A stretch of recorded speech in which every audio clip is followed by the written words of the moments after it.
Minecraft SMPs are becoming more and more dangerous. If we look at SMPs like the Awaken SMP, the Nemesis SMP, and not to mention the deadliest Minecraft SMP.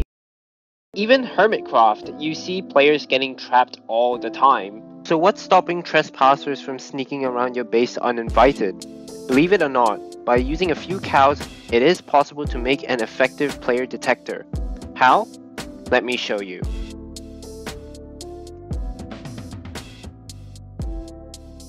If you've already seen devices like this, then what are you doing still watching this video? But if you haven't heard of anything like this, let me explain.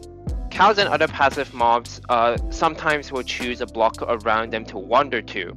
However, they only do so when a player is nearby, so if the player isn't near enough, they will stay completely still. This machine exploits this mechanic by giving the cows a lot of blocks to wander to. It doesn't actually matter that they can't get there, they just need a space next to them in order for them to start moving. So when they've selected a spot, they jump up against the trapdoor, which tricks them into thinking they can reach that spot. And they activate the tripwire, which sends a signal to a pulse extender, which turns on the machine.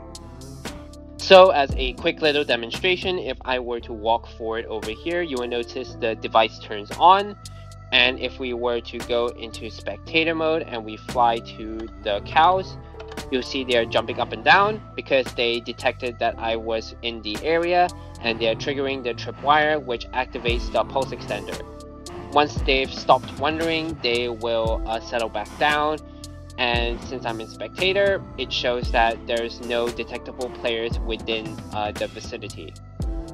The device also works if I were to try to use things like invisibility potions to try to get past. So you'll see now I am invisible, but even if I walk forward, the device will still activate because the game doesn't care whether or not you're invincible. The cows will still try to get out of this area and they will jump into the tripwire.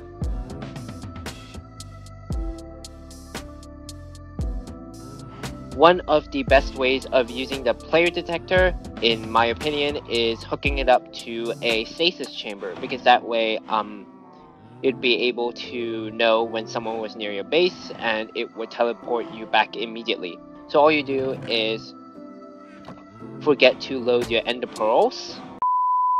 Okay, so let's say you get your ender pearls. Right now the trapdoor isn't powered because we want it to close when the player detector is active, so we use a torch to invert the redstone signal. We can also open it so when the machine is off, when there's no players in the vicinity, it will power this trapdoor and it will be ready to activate. We can also turn on the alarm so we know when the device has been deactivated. So if we were to head back for a bit and past the detection range, in a while it should stop playing the alarm. So the alarm has stopped playing, which means that the device is ready now. So if we were to get close to the house, if we keep walking, the player detector activates, it knows we're here, and we are back at our home and ready to defend it from any would-be invaders. Except, of course, there's no one here because I have no friends. Another way this could be used is in a trap like this. So for example, underneath it's a very simple TNT minecart setup, and if we go down to the player detector, we have this setup, which makes it so that when you're within the vicinity, when the trap's initially first activated, it doesn't do anything, but the moment the piston retracts and extends again, it will blow everything up basically. So if we were to walk towards this pile of diamonds, yeah.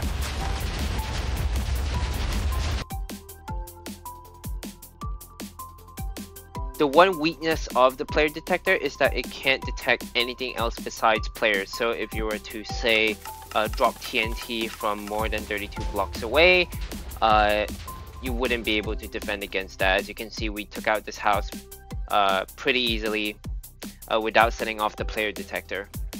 Alright, that's the end of the video. Thank you for watching. Bye bye.